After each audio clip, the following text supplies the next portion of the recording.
Welcome to the Miami University Art Museum in Oxford, Ohio. My name is Jason Shaman, curator of exhibitions, and it's my pleasure to take you on a tour today of our exhibition, A Lens for Freedom, Civil Rights Photographs by Steve Shapiro. The exhibition, A Lens for Freedom, Civil Rights Photographs by Steve Shapiro, presents one photographer's documentation of the 1964 Mississippi Freedom Project, more commonly known as Freedom Summer. The exhibition is organized in three parts, beginning in 1963 with the context, followed by what was happening in Oxford in 1964, and concluding with 1964 activities in Mississippi. We begin the exhibition in 1963 when Steve Shapiro was first introduced to the civil rights movement. Clearly he knew of it, but had no prior engagement. He read a series of essays by the writer, poet, and speaker James Baldwin about the Black experience. After reading and feeling impassioned by the essays, Shapiro reached out to Life magazine to do a photo essay on Baldwin. So Shapiro was granted the opportunity to follow Baldwin for 4 weeks, beginning in January of '63. Baldwin at that time embarked on a speaking tour that took him from New York City through the Deep South. But we begin with the first photo of Baldwin with his nephew standing in front of Louis Michaux's African National Memorial Bookstore in Harlem.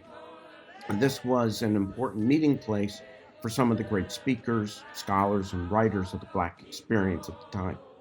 During Shapiro's time with Baldwin, he was introduced to a number of major figures in the civil rights movement, including Dr. King, as well as John Lewis, Medgar Evers, and Fannie Lou Hamer. Featured in this photograph from Clarksdale, Mississippi, is John Lewis, who by then was a well-known activist and veteran of the 1961 Freedom Rides.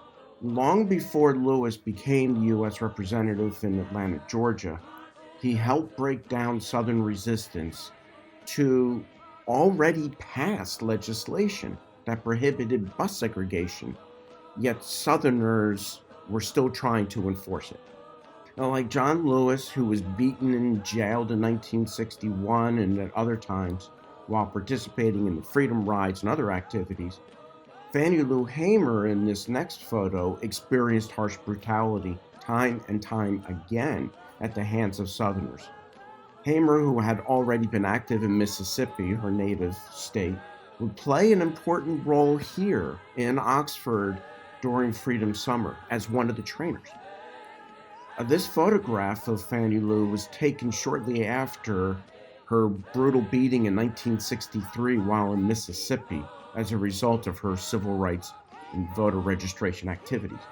Now, in late '63, leaders from a number of groups came together, including the NAACP, the Student Nonviolent Coordinating Committee, among others, to address voter registration and the disenfranchisement of Black voters in the South. They believed that this was, the front lines of the civil rights movement that needed to be addressed. Because in 1963, approximately 6.7% of African Americans in the state of Mississippi were registered to vote. And it was not because of a lack of trying. It was that Mississippi officials, like those in other southern states, developed a rigged system to make voter registration for Blacks nearly impossible. So Mississippi became ground zero.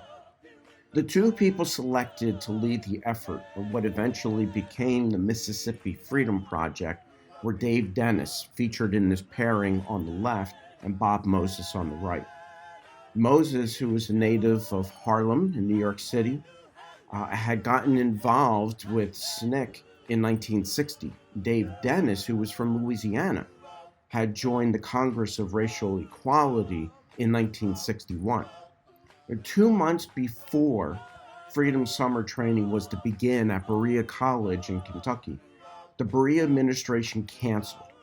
Quickly, the Western College for Women in Oxford, which was recognized as a very progressive college, was selected to host the training. So, beginning on mid June 1964, approximately 800 young people gathered on the campus of the college, the Western College for Women, to attend 2 one-week training sessions. And volunteers attended lectures on the history of the Black vote, the current socio-political environment in the South, and they learned about nonviolent self-defense training. Now, Shapiro, he photographed and documented what was taking place in the meetings, in the classes, even the downtimes when people just talked and sang songs. Many of the volunteers really didn't understand exactly what they were getting themselves into. But the volunteers would be at the front lines of a war, essentially, where peaceful actions, though, in support of education and empowerment would be the tools that are going to win. While much of their training consisted of lectures on Mississippi history, and geography, and politics, volunteers also trained on how to peacefully respond to the threat of violence. So on the grass outside of some of the buildings on Western, people like James Foreman, who's in the white dress shirt towards the left, was teaching volunteers how to respond to beatings and physical intimidation without retaliation. People like Fannie Lou Hamer weren't strangers to the beatings she spoke about. One of the volunteers in this photo, Andrew Goodman, who was in the black t-shirt, we will come back to him in a little bit. But Shapiro captured in this photo and the one to the right about the self-defense training that included mock mob intimidation and beatings. Role-playing gave the volunteers a sense of the realities they would face and how to respond. Self-defense training really got its start in the civil rights movement in 1961 with the Freedom Rides. John Lewis was a victim of the repeated beatings. The volunteers had to know the hostilities that they could and would likely face from Southerners. Each volunteer accepted into the training were required to provide money for bail. They had to provide contact information for family or next of kin, and they had to provide 2 photos needed to identify them in the event of beatings or even death. Now, after the first week of training, volunteers prepared to board buses to head south. Many linked arms and sang freedom songs like We Shall Overcome. And that's in this photo here, we see them preparing and bonding in this way. Now, there were 3 men who departed separately from this caravan. Michael Schwerner and James Chaney, who were both trainers, had already been working in the South. They went down in Schwerner's car and they took Andrew Goodman to investigate a church burning in Neshoba County, Mississippi. Soon, word reached Oxford that Chaney, Goodman, and Schwerner were missing because they had failed to check in after they got down there. And they got down, they checked in, they checked on the church burning, but then after that, they failed to check in. So it was unfortunately understood that they were missing. Word got back to Oxford that it was likely that something had happened to them. Now, part of this was because the Ku Klux Klan had already been trying to get Michael Schwerner back down there because he was an agitator and they wanted to kill him. Unfortunately for James Chaney and Andrew Goodman, it was being in the wrong place at the wrong time.